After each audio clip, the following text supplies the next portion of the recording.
ผ่านมาเห็นยายผู้หนึ่งแล้วพัฒนาทางเขาวัดครับ ผมก็เลยจะไปสนทนาเพื่อกับยาย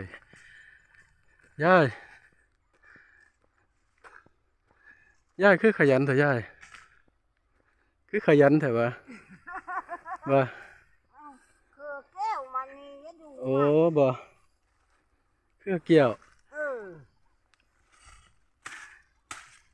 อาจจะไปหนาคนละลงนี่ที่ก้อนนี้มันคือแก้วหันพัฒนาให้วัดหรือห้องเจ้าของยายอันมันเป็นอันห้องวัดบ่เป็นห้โอ้องวัด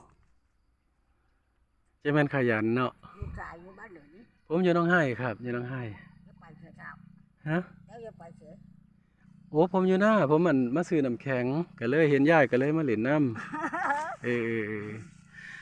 ยายศรัทธาอันวัดสมบ่ยายคือได้มาเฮ็ดบ่แล้วมันฮกกับแม่อยากออกไปเมื่อหน้านี่นะหน้าที่แยกใกล้ๆนี่นะบ่ก็เลยเห็นก็เลยตัดบ่ตัดออกยายบ่ย่านบาปสมบ่เขาตัดต้นไม้เฮาบ่ได้ขออนุญาตบาปอยู่ได้ยายโอ้บ่ขออยู่บ่คันขอบ่บาปครับเป็นขอ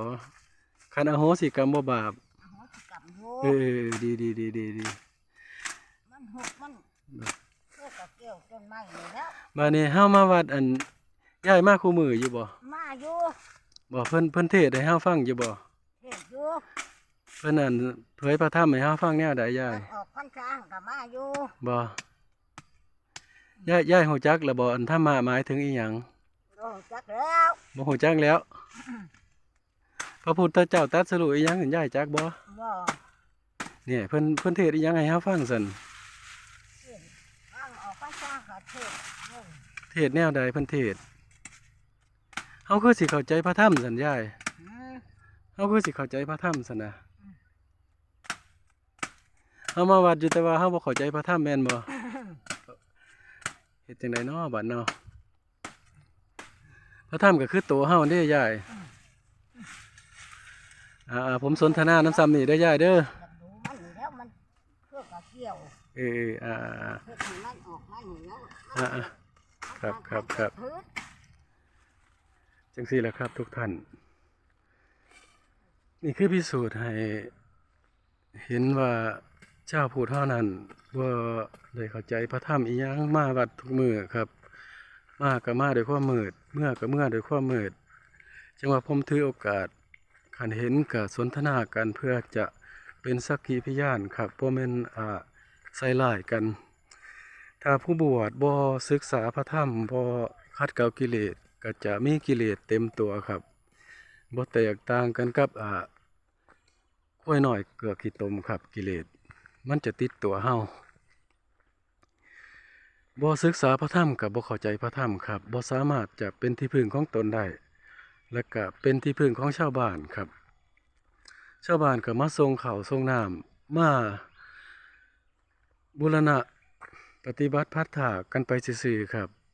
ย้อนศรัทธาพระพุทธเจ้าย้อนศรัทธาพระธรรมคำสอนจึงพากันกราบไหว้กันไปต่างๆนานาครับนี่แหละจังว่าสะท้อนให้เห็นครับว่าสังคมของพุทธเฮานี่มันเป็นจังไดยากครับถ้าบ่เขามาหาความจริงกันตอนนี้ความจริงก็จะหนีกันไปจังซี่แหละครับบ่เห็นแสงสว่างอีหยังห่างไกลครับสรุปแล้วก็ซ้ำนี่นะครับเด้อถ้าทุกท่านคือสิได้ยินอยู่ดอกการสนทนากับยายก็ได้ประมาณนี้ครับสวัสดี